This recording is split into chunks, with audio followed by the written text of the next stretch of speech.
ഇനി ശ്രീ ആർഷോ ഇവിടെ നടത്തിയ രാഷ്ട്രീയ ചാരിത്ര്യ പ്രസംഗത്തിന് എനിക്ക് അദ്ദേഹത്തിനോട് മറുപടി പറയാനുണ്ട്. അദ്ദേഹം പറയാണ് എന്താ, ഇനി പറ, ഞാൻ കേക്കട്ടെ.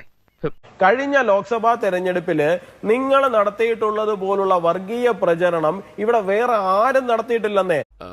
അതന്നത്തെ ചോരത്തിളപ്പിന് ഇപ്പൊ എന്ത് ചോര തണുത്തു പോയാ?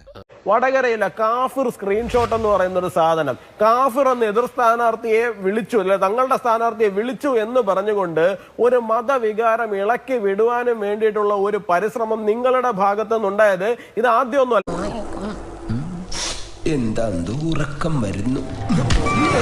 ഗ്രൗണ്ട് ലെവലിൽ നിന്ന് തെരഞ്ഞെടുപ്പിനെ മാനേജ് ചെയ്യുകയും തെരഞ്ഞെടുപ്പ് അടുത്ത് കാണുകയും ചെയ്യുന്ന ഒരാളാണ് ഞാൻ. നിങ്ങൾ ഓരോ വീട്ടിലും ജാതി അടിസ്ഥാനത്തിൽ കയറി എന്താണ് പറയുന്നതെന്ന് ഞങ്ങൾക്ക് വളരെ നല്ല നിശ്ചയമുണ്ട്.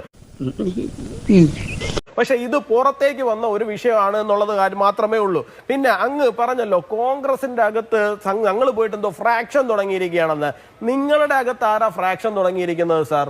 നിങ്ങളുടെ അകത്ത് ഫ്രാക്ഷൻ തുടങ്ങിയിരിക്കുന്നത് ആലപ്പുഴയിൽ ഒരു ഏരിയ കമ്മിറ്റി മൊത്തമായിട്ട് രാജിവെച്ച് ഇറങ്ങിപ്പോകുന്ന സാഹചര്യം ഉണ്ടായില്ലേ? നിങ്ങളുടെ അകത്ത് ഫ്രാക്ഷൻ തുടങ്ങിയിരിക്കുന്നത് SDPI ആണ്.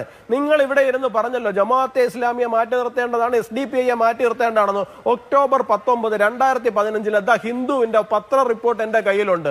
ഇവന്റെ കോമഡി കണ്ട പൊങ്കാലായിട്ട് അടിച്ചു കൊല്ലാൻ തോന്നുന്നു, മിണ്ടരുത്.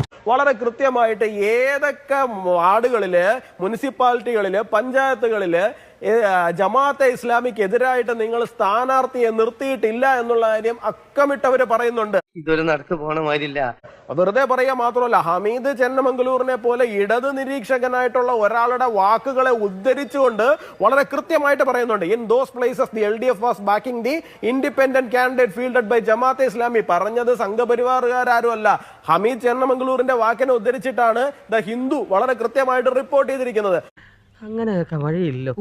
അപ്പൊ മാറ്റി നിർത്തേണ്ടത് എപ്പോഴാണ്? നിങ്ങൾക്ക് പിന്തുണ തരാത്തപ്പോൾ മാത്രമാണ് നിങ്ങൾക്ക് ചില ആൾക്കാരെ മാറ്റി നിർത്തേണ്ടതും അവർക്ക് തൊട്ടുകൂടായ്മ പ്രഖ്യാപിക്കുന്നതും. മിസ്റ്റർ ഭരണകക്ഷിയാണ്, നിങ്ങൾ ഇതിൽ ദുഃഖിക്കേണ്ടി വരും.